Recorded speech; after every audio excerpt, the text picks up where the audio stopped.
Good evening. 5:01 p.m., the regular session of the Planning Commission, the City of Lancaster, will come to order.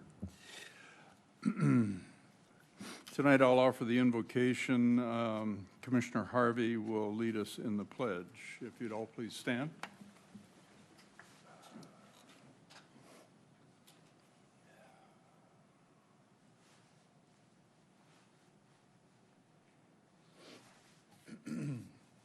We gather this evening to make decisions for our community.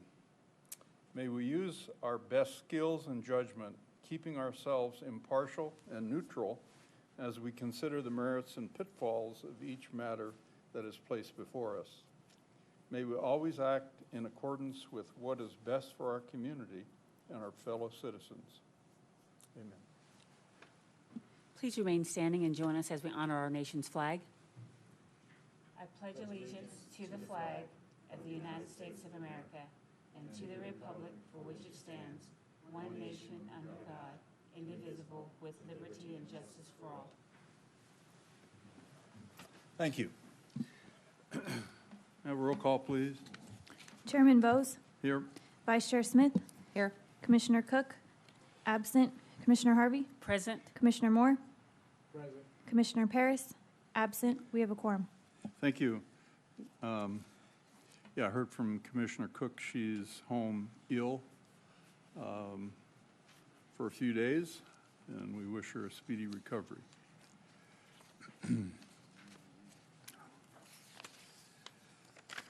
Business from the floor. If any individual would like to address the Planning Commission on agendized items, we ask you to fill out a speaker's card, which you'll find at the rear of the chamber, and you may then bring it up and put it in the box with the little yellow sign on it, and we'll call on you when it's time to hear the matter.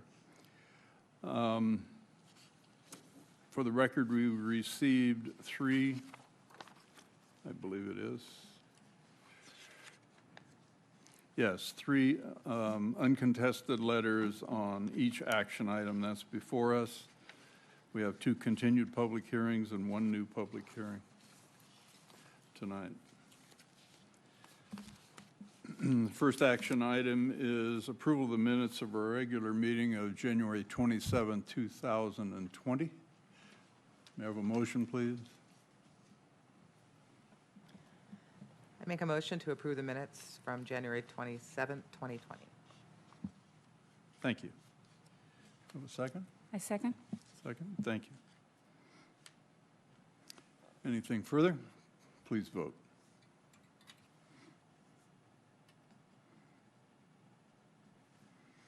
Well, did it work? Motion passes 4-0. 2 absent. It did. All right. It didn't appear on the screen, so.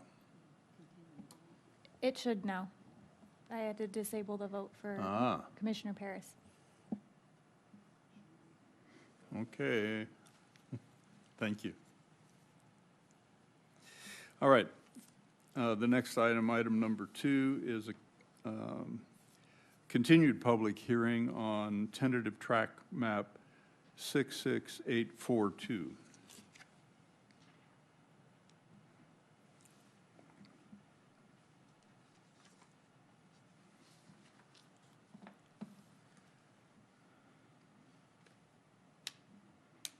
Sorry for the delay here. I've got to get the item up on our handy-dandy screen here. All right. I believe we heard a staff report at last meeting. However, on this item and the subsequent 2 items, I was informed that Commissioner Moore has to recuse himself because he resides in a close proximity to these 3 projects. Is that correct? That is correct. Right. If Mr. Moore has to leave the dais, then we do not have a quorum this evening. So, if I understand the correct terminology, we're obliged by reason of necessity then to have Mr. Moore stay and vote on this matter. Yes, that is correct, Chairman. Okay, so even though we may have a conflict, his vote is necessary when we consider the matter. That is correct. It's called the rule of necessity, and so All right, therefore he's... thank you very much. So as long as we make note of that in the minutes, we're legit, huh? Very good, thank you. Is that all right with you, Mr. Moore? That's fine by me. All right, very good. So, the public hearing is open on this matter. Do we have any speakers? There are no speakers on the item. No speakers, okay. Anyone care to hear the staff report again? No? All right, without objection, then we'll close the public hearing and consider a motion. I move to adopt resolution number 20-01, granting a 3-year time extension to December 18th, 2022 for an approved tentative tract map number 66842 for a residential development of 84 single-family lots. Assessor parcel numbers 3153-021-032-036 and -038 and 3153-046-065. Thank you. I Second. second. Oh, Thank you. Thank you. All right, then. Anything further? Please vote.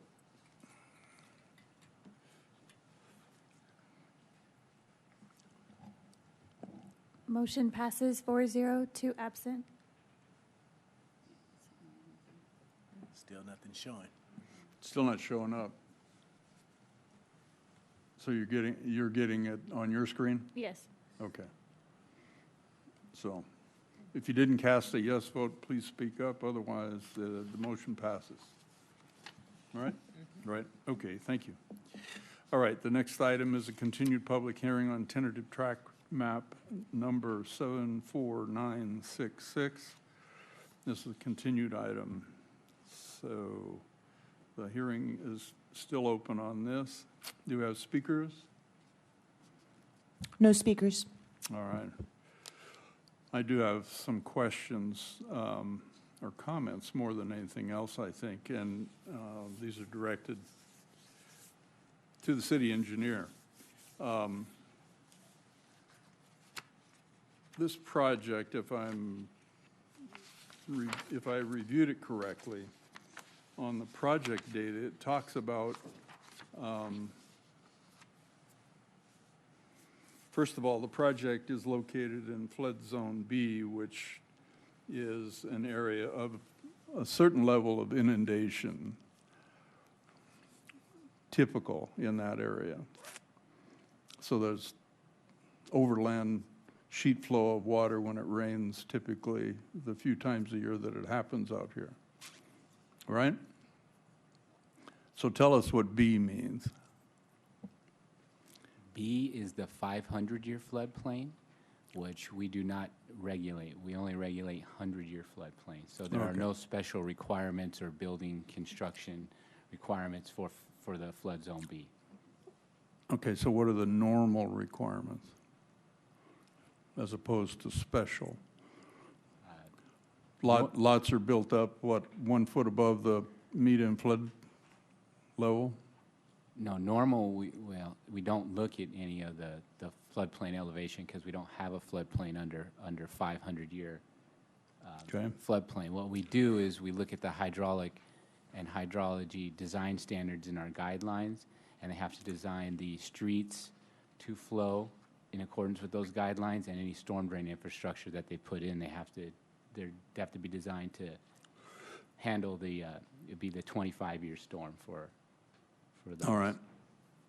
So addressing the grading on this project, the estimated soil import on this, according to the map, and it is only an estimate, but it's necessary on a tentative map to come up with an estimate on the initial filing, correct? Correct. Okay. Shows 17,000 plus cubic yards of soil, which seems reasonable when you go out and look at the site, the way the elevation changed. By my calculations, when you determine that a typical truck and trailer belly dump would calculate somewhere around 1,200 plus or minus loads of imported soil. That's 2 trips, if you consider a round trip, from an identified location for import. That's well over 2,400 trips on our streets as well as other streets, most likely in the county as well as other cities. Would that be correct? Correct.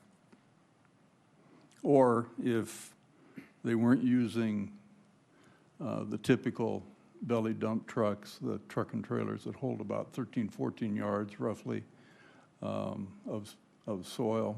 If they use Super 10s, which would be roughly 10 yards per end dump, that's over 1,700 vehicle trips, or 3,400 round trips.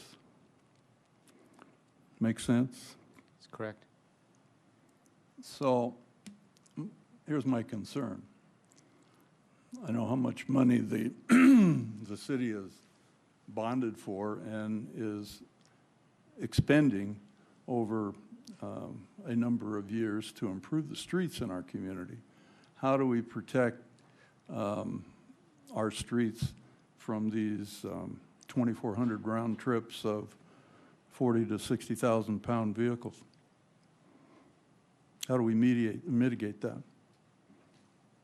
We have condition 54 is what we do. And in there, we require the developer to post a security deposit, and we have our public works inspectors during the construction. They'll go out and inspect pre and post, and then the developer is on the hook for any repairs, damages, maintenance that needs to happen to the streets along the approved haul route. Any idea what that would be worth, value?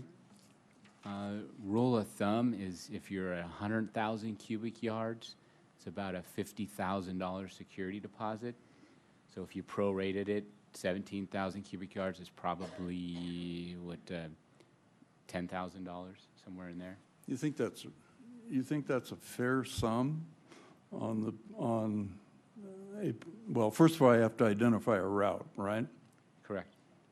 And you have to identify the borrow site, or the applicant does, or whomever is going to develop this property. I mean, this is a new map on something that's been on the books for 13 years.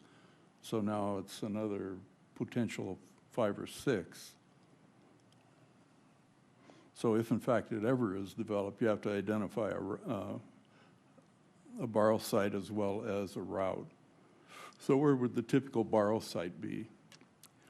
I wouldn't say there's a typical borrow site. It depends on what other construction is going on at that time.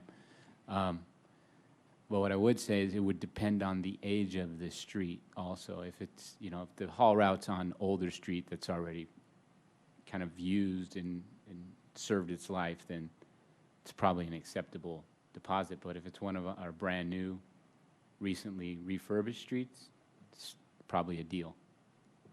So do we have a policy then, other than what you previously described? I mean, how do you come up with the number? I mean, $10,000, $20,000 for 2,400 round trips is on. I mean, if it's only 40th Street west to Avenue I to the freeway, I mean, 3.5 miles each way.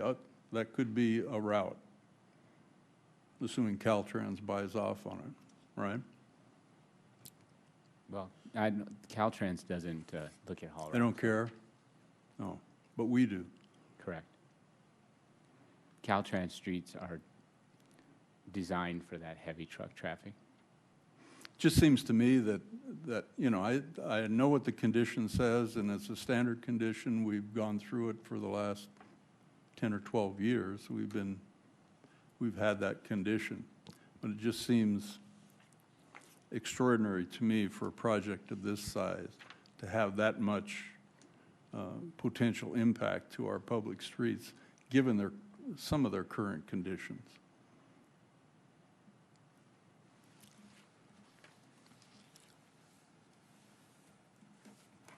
Anything else you want to add? All right, very good.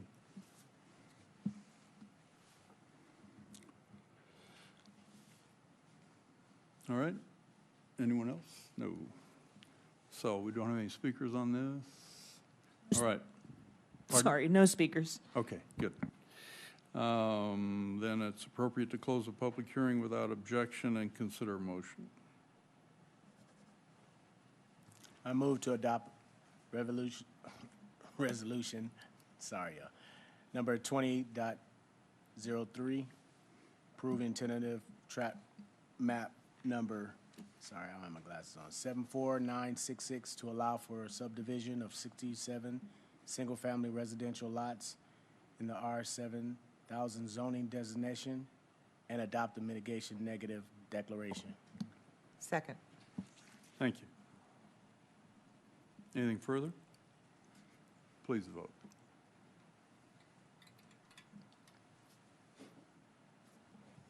Motion passes 4-0, 2 absent. All right, thank you.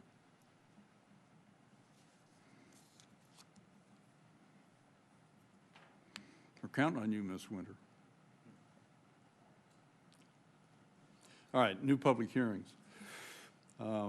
This is a new public hearing on tentative tract map number 73344, which is a time extension. So without objection, the hearing's open. Do we have speakers on this? No speakers on this. All right, thanks very much. Anyone care to hear a staff report on this one? It's right down the street from the first one. Yeah, they're all bunched in. They're all within a little area of one another, yeah. All right. So, no speakers, no staff report, so we'll close the public hearing without objection and consider a motion. I move that we adopt resolution number 20-04, granting a 2-year time extension to February 21st, 2022 for tentative tract map number 73344 for a subdivision for 18 single-family lots in the R7000 zone. Thank you. A second. Thank you. Anything further? All right, please vote. Motion passes 4-0, 2 absent. Thank you. That concludes our action items. We'll go back to item number 1, which is, excuse me, the presentation. City Engineer, Mr. Nibla, will tell us about Lancaster Safe Streets Action Plan. This is a presentation that was given to the City Council a couple of meetings previously, and I asked him to share again with us.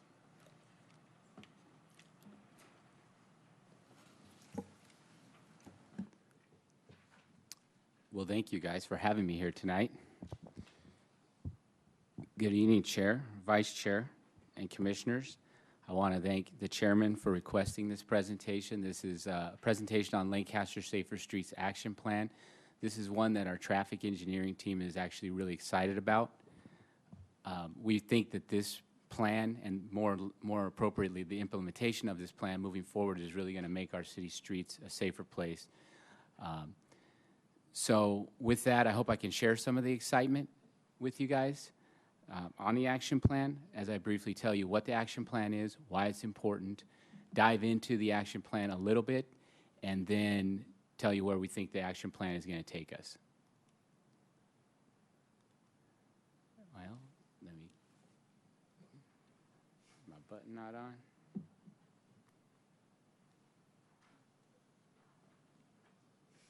Now it's just vibrating. There we go. Thank you. Sorry about that, guys. So, what is the action plan? Well, it's a state-funded plan that is designed to implement engineering mitigation measures in our streets to make it a safer place. So, how does it do it? It creates a process. And really, this map up here illustrates that process. It first identifies priority locations and key crash types to those locations, then develops a simple, low-cost, effective safety countermeasures that are recommended to mitigate each crash type. then it provides us a selection process so that we can get the highest benefit cost ratio. This will increase our opportunity to get funding, because if we have projects with a higher benefit to cost ratio, we have a better opportunity of getting grant funds. It also ensures that every dollar we spend in our roadways moving forward ensure the most amount of crash reduction. So why is this important? Well, the answer really lies in the data. If you look at this graph up here, this is a 10-year snapshot of the injury collisions we've had in the city, ending in 2017. If you look around 2014, 2015, when the economy started to get going again, things started to pick up, people started to drive more, and you can see this really started to spike up. 2017, though, something happened. Something changed. You can see we finally see a little bit of a drop there. So what changed? Well, in Lancaster, we started to be more proactive. We started to implement countermeasures like bike lanes, road diets, roundabouts, protected lefts, always stops, all the stuff that was identified in the master plans that this commission saw and actually voted on, like the master plan of complete streets, master plan of safe routes to school, master plans of bikes and trails. So why are we recommending these countermeasures? Well, the biggest reasons are to mitigate human error. Human error accounts for more than 95% of the collisions. These countermeasures that we're implementing are known to mitigate human error. The second is to slow drivers down. We know that speed plays a very important role in the severity of the collision. So if we can slow people down, if they do have a crash, hopefully it's less severe, or it should be less severe because they're going slower. Now, a question we get a lot is, well, why are you putting in all these bike lanes? I don't ever see anybody riding in the bike lanes. Well, the reason is for safety. It does provide an opportunity for cyclists to ride in, but the primary purpose is safety. And why do we say it's for safety? Well, because the Federal Highway Administration has studied these different countermeasures, and they've proven to us that they work. So all-way stops reduce collisions by 80%. Roundabouts, 78%. Raised medians, 25 to 31%. And road diets, with their bike lanes, somewhere between 19 and 47% reduction. So these countermeasures work. We're not just picking something to make it inconvenient for the public. We're picking countermeasures that are proven to work. So are they working in the city of Lancaster? Well, our road diets, we did Valley Central Way. We saw there a 60% reduction in the total collisions. Lancaster Boulevard, we saw a 24% reduction in total collisions.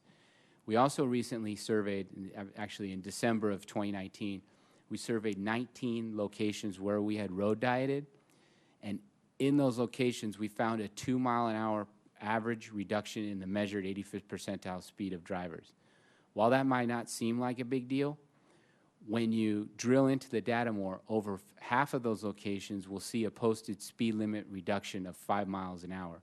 So that's a big deal when you consider how big speed actually plays in the severity of collisions. So these road diets are working. What about our conversion of two-way stops to all-way stops? Well, we studied 60th West and H, 70th and I, Fern and Milling, Gadsden and K4.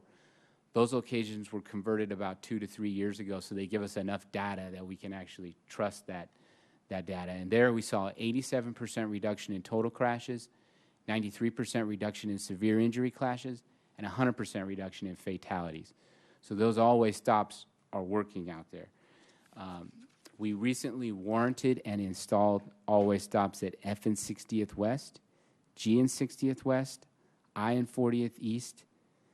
We put in last week H and 70th West. Tomorrow,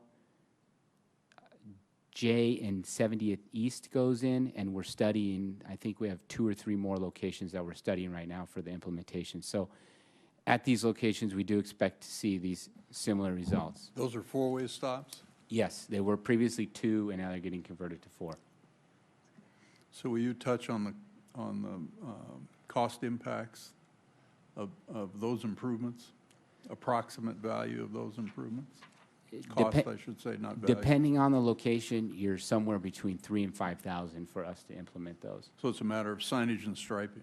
Correct. What we do is, we first go out, we study the location and make sure that it meets a warrant criteria, that it should have an always stop. Once it's met that, then our traffic engineers go ahead and put together a work order, an engineered work order. That gets shipped over to our operations guys. Then they go ahead and schedule the work, order all the materials, and go out and implement that. The two locations, the one last week at H and 70th and the one at J and 70th East, those two locations are joint jurisdictional, so we have to coordinate with the county on that as well, because they're doing one of the sides, we're doing the other. Is that an easy coordination with Los Angeles County? Yes, once we get to the point where we have the plan, it's pretty easy. The upfront stuff is a little more difficult because their warrant process actually has to go through their board. So once they warrant an always stop, they have to take that engineered work order to their board of supervisors and have to get that on a meeting. So our process, because we can do it at staff level, we can roll these things out in probably 8 weeks tops. Theirs is a 6-month process because getting it on the county board of supervisors meeting is pretty difficult. So would it be worth a discussion with the County Board of Supervisors to potentially expedite that process into an administrative function? It would probably be worth the discussion. I know we've talked to them at staff level, and I think they indicated it. Seems rather cumbersome. It is. Thank you. But I think the reason they indicated they do it is for liability reasons. But in this city is, well, we're a contract city, but and a charter. So our council gives administration, in effect, your shop, the authority to make those decisions. Correct. Actually, in our city code, the municipal code, if you go in there, there's a specific section that covers it, and it grants us the authority to warrant always stops, traffic signals, really any type of signage that we see fit from an engineering standpoint that will make the location safer. Thank you. On these stop signs that we're doing on the four-way, are they getting the LED lights on it also, or? No, they're not. Okay. We actually. Is that just near the schools? You got it. Okay. We actually have a warrant criteria that you go through to determine whether or not a flashing stop the flashing LED should go in, and you have to get a certain number of points.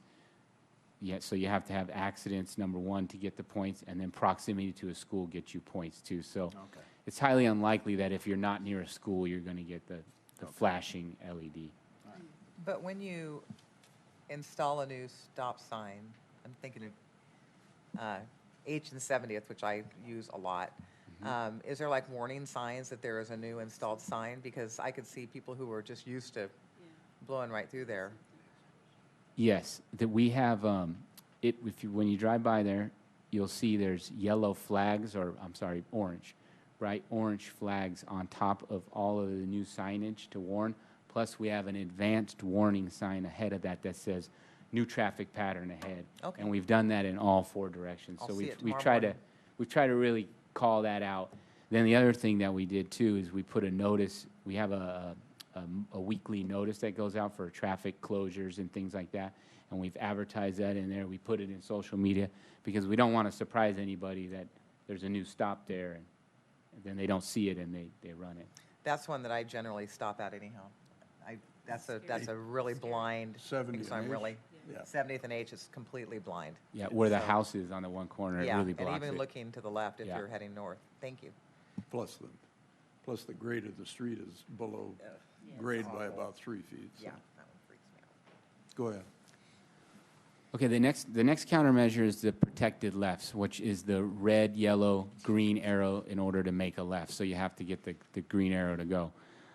This countermeasure we installed at J and 20th West in December of 2011, and you can see before that date we were getting somewhere between 8 and 11 broadside collisions there, And if you know broadside collisions, they're typically pretty severe in nature. After we implemented that countermeasure, you can see that it almost went to zero, and in fact, in some of the years, we've gotten zero. So those protected lefts work. 2019, we installed 2 new locations. We did J8 and 25th West, K and 30th East, and then this year we're doing 10 more locations. They'll be installed probably late summer, early fall, depending on how fast the contractor can procure all the materials. On those traffic signal poles and arms, we're getting some pretty long lead times from the manufacturers these days. So where are you getting the money for that? That is getting paid through our traffic signal impact fee, which is what developers pay to us when they build. So it's fully funded then? Yes. So Avenue L and Challenger Way, this is our roundabout. While this isn't necessarily a systemic improvement, this is more of a hotspot improvement, but the results here are really good. You look at the roundabout, we've seen 100% reduction in fatal related crashes, 90% reduction in persons injured, 92% reduction in total crash victims. Average speeds entering and exiting the roundabout have gone down by 12%, or 12 miles an hour. And then the ADT has remained relatively unchanged there. We've seen a slight dip, but like 200 vehicles a day out of 44,000. So it still has a good amount of traffic going through it. Wasn't this one of our deadliest intersections at one time in the valley? I don't know if it was one of the most deadly, but it did average about a fatality and a half a year. So That's deadly. it was, yeah. I don't want to say it was the deadliest, but it was not a good one, yes. So when you read on, I hate to address it this way, but public comment sources, I won't say social media, public comment sources that talk about the fact where folks refuse to drive on streets that have roundabouts. In fact, what was the percentage of 0.2% or something? 0.4%, but let me dig in my data here, and I'll give you the raw data. It's minuscule.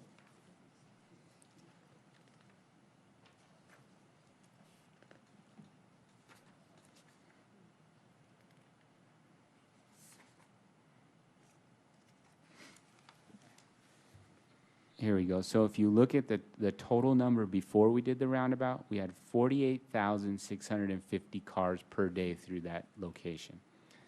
After the fact, we have 48,450 cars. So pretty darn close to the same. I don't think people are avoiding the roundabout. No, it doesn't appear. Certainly not. Plus, it reduces speed and allows folks to transition quicker. Correct, and it reduces delay because you're not waiting for the red light to turn green if you pull up and there's no oncoming traffic. You're just... Or to keep the environmentalists happy, there's no hot spots because you're not sitting there idling, Correct. right? Yep. I mean, those are all benefits that these types of improvements make, right? Yep. So why aren't we building roundabouts with more than a single lane? Good question. Right of way.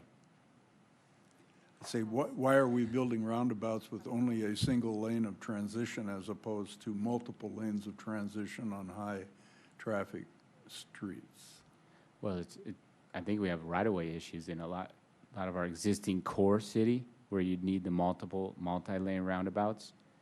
We'd have to go in and get a pretty big footprint to install that. So that'd be the challenge there.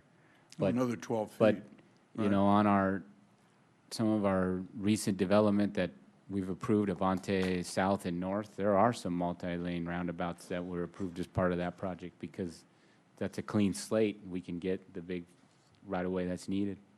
Perfect.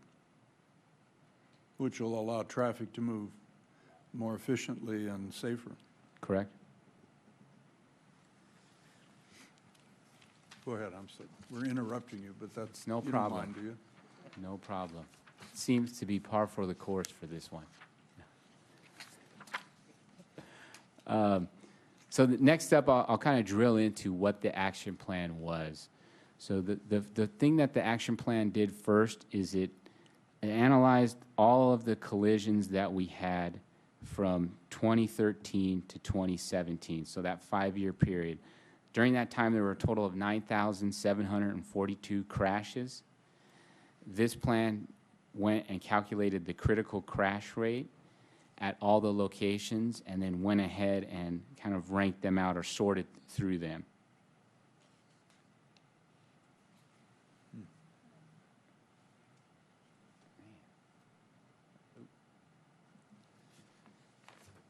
So once they were sorted, we were able to go ahead and select the priority locations. These were not selected simply just, hey, these are the worst locations in the city. What we were actually trying to look at is get a broad spectrum of locations with different key crash types so that we could then apply different safety countermeasures to those locations and use that as a template to apply at other similar locations throughout the city. So how did we identify these 12 locations?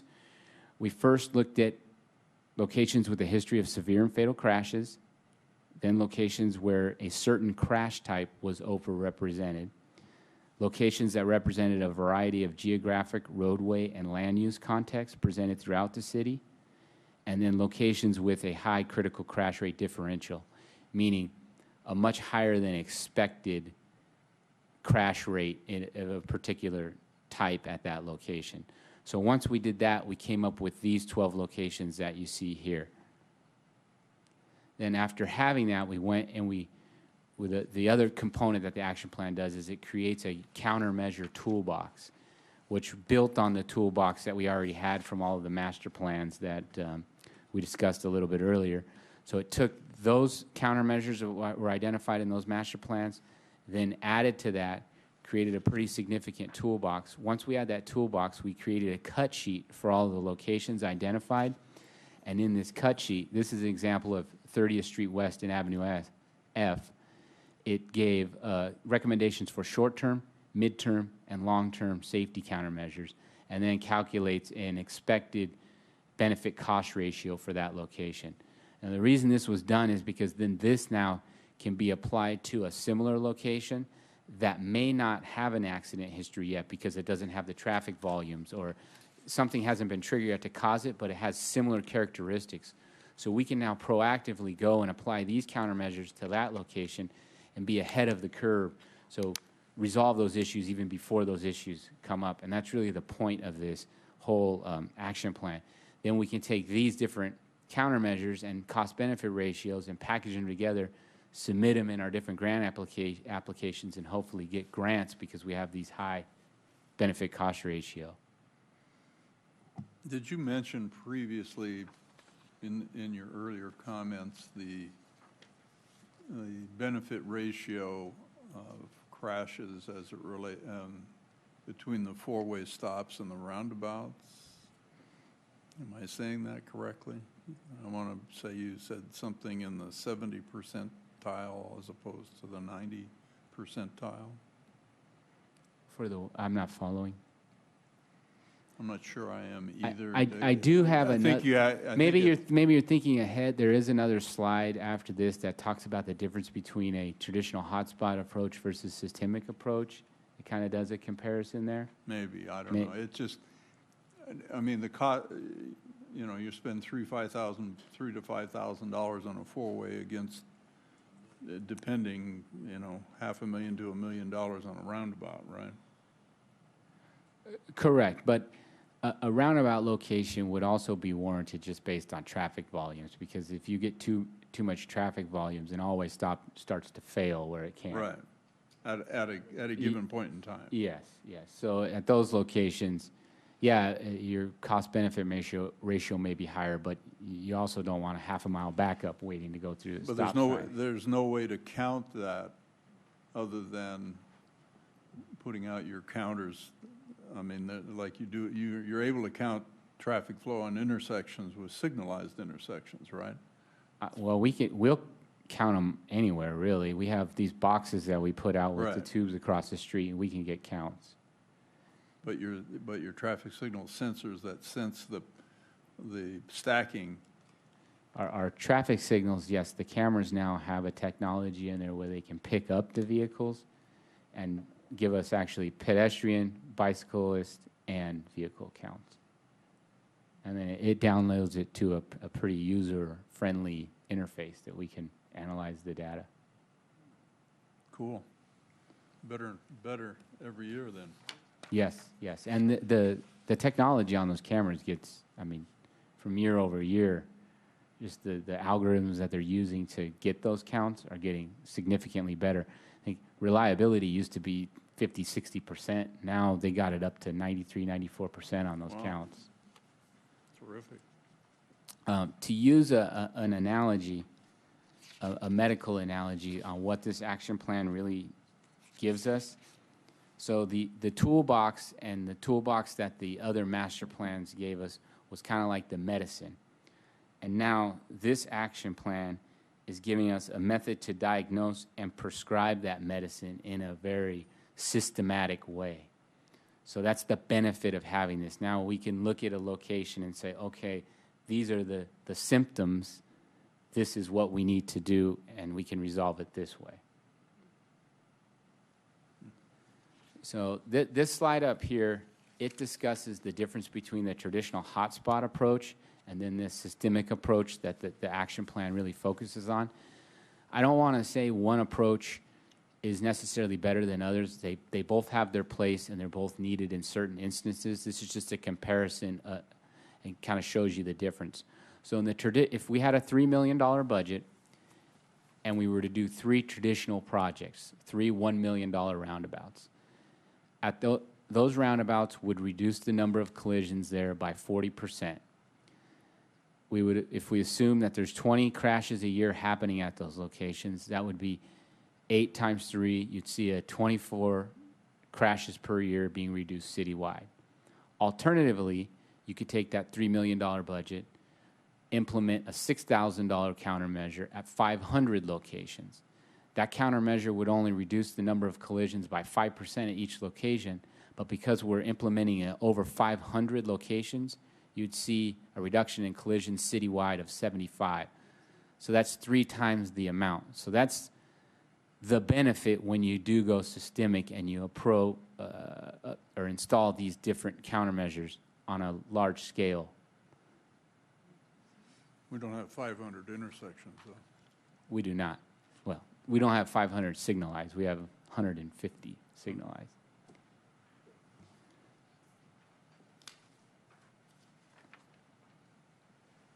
So with the main reason our traffic engineers are so excited about this plan is because over the next 5 years, through council's leadership, we're spending about $200 million in roadway improvements. All of those roadway improvements are going to have some types of these, or some of these countermeasures implemented as part of them. With that type of investment, we do expect that over the next 5 years, we're going to see a significant reduction in the number of collisions happening in the city. We're really hoping to mirror the results of Oslo, Norway. If you look at what they did, they adopted their Vision Zero, which is their action plan, in 1997. 22 years later, in 2019, they achieved 0 pedestrian, 0 cyclist fatalities. They had only 1 vehicle fatality, which was a single-car collision into a fence. And they have a population of about 650,000. So those are pretty amazing results. We're hoping we can mirror those results with our action plan. Wait for it. But dare I ask, what's Ask. their maximum speed limit within their city limits? 20 clicks. I don't know what their maximum speed limits are, but I do know that they're not bound by state law that requires them to set their speed limits at the 85th percentile, Got it. which we actually have a group, there's a group of different city officials that are lobbying the state right now to try to get that law changed, because that would give us a little more freedom and flexibility on how we set our speed limits. So you want to expand on how that works, how that 80% really works, how the math works? For instance, let's just say Avenue L, 50-mile-an-hour speed limit. And you're out there judging speed, you're doing an analysis. And the average speed is 62. What can you set the posted speed limit at then? So the way that this vehicle code is written is we're required to go out and do an engineered survey to set the posted speed limit. We go out, we survey it, we have to set the speed limit at the 85th percentile. And what that means is it's the speed, if you had 100 cars go through there, it's the speed at which 85 drove slower than and 15 drove faster than. So our drivers' speed habits dictate the speed limits in our city. So if our community drivers' speed exceed the posted speed limit or exceed what one might consider a safe speed or an appropriate speed, if you were making a value judgment, you're handicapped by the state law that requires you to set the speed limit as you just defined. Yes. So local government does not have the authority to either reduce or raise speed limits without meeting the criteria you just defined. Correct, without doing an engineered survey and then using the 85th percentile. That's on city streets. Which is another reason why our countermeasures, our road diets, are so important, because those create side friction, narrowing effect, make people feel like I can't drive 55, I need to slow down to 45 where I can see what's going on, so that then when next time we go out and do the speed survey, the 85th percentile is lower and we can post a lower speed limit. So in new subdivisions, these specific plan areas where the public streets or the perimeter streets and the internal streets are private and maintained by an HOA, who sets the speed limits in there? The HOA sets the speed limits on the private streets. That's a good thing. But residential streets there is an exception to the 81st percentile rule. They have a prima facie in the vehicle code that's 25, No matter what. no matter what. And So I think there has to be, don't quote me on this, but I think it's 8 homes within an 1/8 mile, and then you can designate the street as a residential, and therefore it gets prima facie a 25-mile-an-hour speed limit. So what about the traffic calming on residential streets, which some might call the humps or bumps? Is that still a process that can be implemented in the community if the owners of the properties fronting that would agree? Correct. We go out and we do a survey of the street that has cut through or high speeds according to the residents that called in and talked to us. So we'll go out and survey it.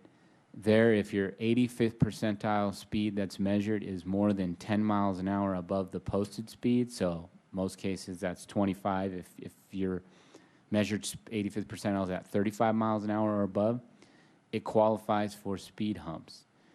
Then they have to go around and get a majority petition of all the homeowners that live along or in the affected area. If they can get those petitions, then we put their project on a list, and as budget becomes available, we will install speed humps in those locations. Very good. I have a question. I've been noticing the table humps. Is there a specific reason why they'll have the table instead of just the bump? In our city?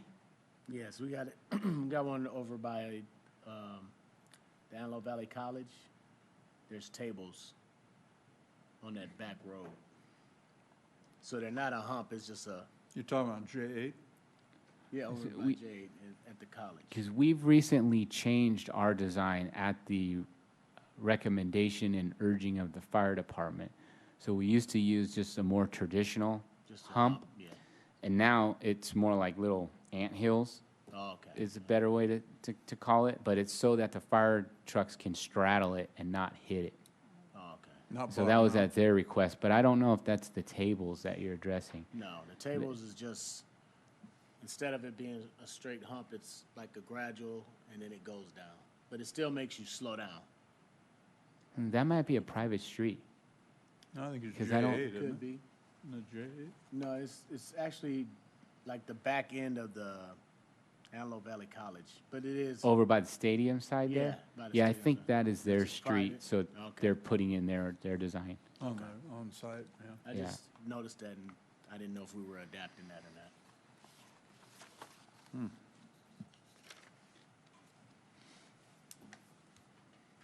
So that concludes my presentation. I hope I got you guys as excited as our traffic engineering team is, and if you have any questions, I'm here to answer. Well, it is exciting, and it's very informative, and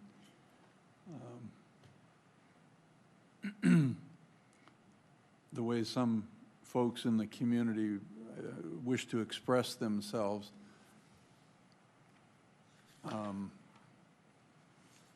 How shall I say it?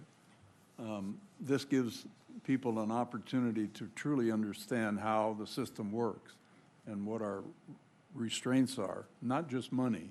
I mean, you just talked about $200 million worth of capital improvements to the streets over time. The bulk of that is grant money from various sources. However, the city government did borrow a substantial amount of money. Was it roughly 60 million? 50? 50? Question I have is now, you know, as those improvements are made over time, at least the concern I would have and a question I would have, we looked at a substantial amount of growth here in the 05, 06, 07, 08, right? We saw a big peak, a lot of off-site improvements, a lot of capital improvements. Now we're 15 years later, and maintenance is required on those rights of way. I mean, not just the normal striping and so forth. I mean, you're doing chip seal, you're doing all sorts of different kinds of things. Where's the money coming from for that? Out of that 50 million? So we're borrowing ourselves, we're going backwards financially. So how do we solve that? How do we, when we condition a project, we just had 3 projects for development purposes. We condition them to build the off-sites, put in the streets per the appropriate design, but there's no money to maintain them. So are we going, you know, the next build cycle, are we going to go back into the same cycle again? Probably. And how are we going to maintain that infrastructure without borrowing? I mean, you can't borrow yourself out of debt. I understand even that. What's the answer? That's your next challenge, or it's a constant challenge, I guess. Right? It's a constant challenge, yeah.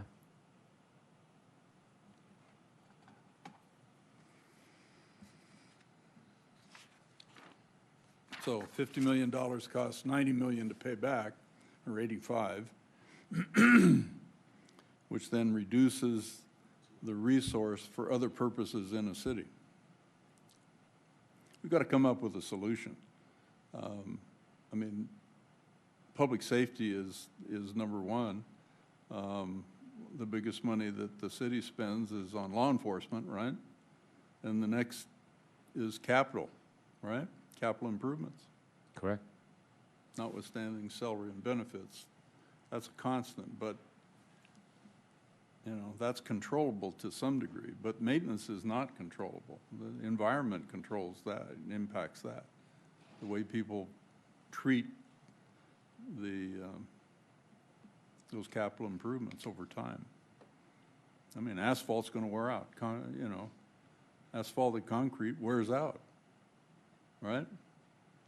Yeah, The base wears out. What's the plan on, or I don't know if you can answer this. Is there a plan to address major intersection improvements at the intersection for the basin paving, where it's collapsing, where you literally pick an intersection, pick a major thoroughfare, JKL, whichever north-south street you want to pick, other than maybe 10th Street, you'll find at the stacking locations where vehicles park and wait for the signal to change, that you have depressions anywhere from an inch to 3 or 4 inches, where that approach is collapsing. Right? What's the plan on dealing with that? I believe that is called rutting, and that is from vehicles stopping. So when it stops, the friction there kind of shoves that asphalt and creates those grooves over years of wear and tear. But when we go in and do the rehab on those structural sections, with the bond money and other Measure R, Measure M, gas tax money, SB1, we will, at those locations, do a pretty extensive, in general, it'll probably be a cold mill of about 2.5 to 3.5 inches, and then overlay. That means they basically grind out that much of the existing pavement and then overlay it with new pavement. Now, in some of those locations, our geotechnical engineers that we hire may go in and test and say, hey, the base has failed. There's more going on here than just that can be solved than just a coal mill and overlay. So in those locations, we'll then end up doing what's called a dig out, and we'll dig out that whole location, take it down to subgrade, recompact subgrade, bring in new base, new asphalt, and have a whole new section there. So the signal sequencing on a circumstance like that is then no longer in the street, it's actually on the signal mast. The cycling of the traffic signal used to be in the street, right? The sensors used to be in the street. They're still in the street, although they're not operational, right? Correct. They were the loops, the traffic loops, and at a lot of locations, they're gone and there's cameras up. Some of the minor side streets are still served by loops because it's more efficient to have the loops in the ground. They're a lot cheaper, and there's just not the traffic volume there to warrant a camera. In your comments to the city council the other night, you talked about signalization and determining which directions, north, south, or east, west, that traffic flow is controlled. Which is it, north, south, or east and west? Depends on the road. So our signals are coordinated east-west, except for 10th Street West. That is your northwest, your north-south corridor. So if you're trying to go north-south, use 10th because it's coordinated. If you're trying to go east-west, virtually all of the streets are pretty good. So which is if you picked an intersection on the west side or east side, doesn't matter, pick one, which is the highest traffic flow, east and west street? In the entire, I, J, K, or L? In the entire city, the number one most traffic intersection is K and 10th Street West. So therefore, K becomes the highest traffic east and west street Yes. overall? Yeah.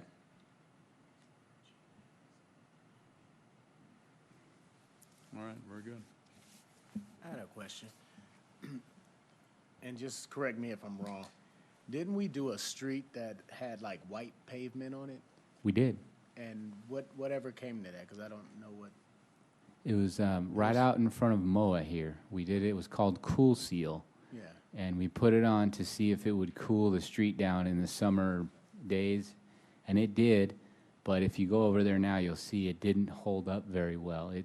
And the vendor indicated that may be the case because they said the application for that is better suited for like a parking lot situation where you don't have a lot of traffic. People are driving very slow. There's not a lot of wear and tear. and then you may be converting that into, you know, a farmer's market or something on the weekends, so you don't want the hot black asphalt. So when he was putting it out there, he said, I don't know how this is going to work because this is a regular street. And it did do a good job. I think it cooled the ambient air down by 5 or 6 degrees on like a 100-degree day, so it worked, but the lifespan on it was less than a year. And how did that look at night with a white street? It didn't really affect- wasn't white like it was more of like a dull gray. Okay, all right. I just was wondering what ever came of that, because I never heard anything after it was put down. Yeah, it's right, if you want to drive it, it's over right in front of the MOA, just north of Lancaster Boulevard. I think that's Elm, right? Elm or... Yeah, okay. All right, thank you. Years ago, there was a discussion and presentation on a methodology where it's not grinding, I guess it was grinding, excavating the top, whatever portions of the existing street, then that material would be mixed immediately and replaced and repaved. Whatever happened to that system? We're still using it. 20th Street West was done. There's 2 versions of that. One they call cold in place. One is hot in place, which refers to the oil that goes down in it. So it's either cold or hot. But yeah, we still use that application because it's environmentally friendly because you're not hauling out old material, hauling in new material. It does less damage to your other city streets because you're not hauling in and out that material. And sometimes it's more cost effective. Sometimes. Yeah. Depends on the roadway. And the impediments you may have. The other underground structures in the way and that sort of stuff. And existing section there, you know, if you may not have enough existing material to do that, and you really need to go in and rip out more subgrade to get enough depth to put a new, thicker section in that can handle the vehicle loading that you're expecting there. So it's just case by case. All right, very good. Well,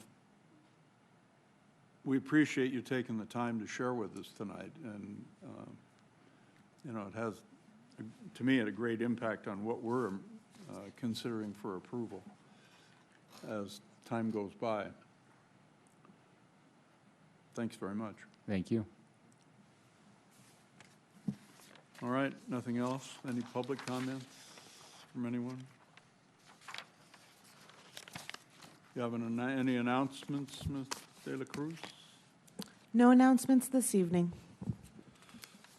All right. Anything from the members?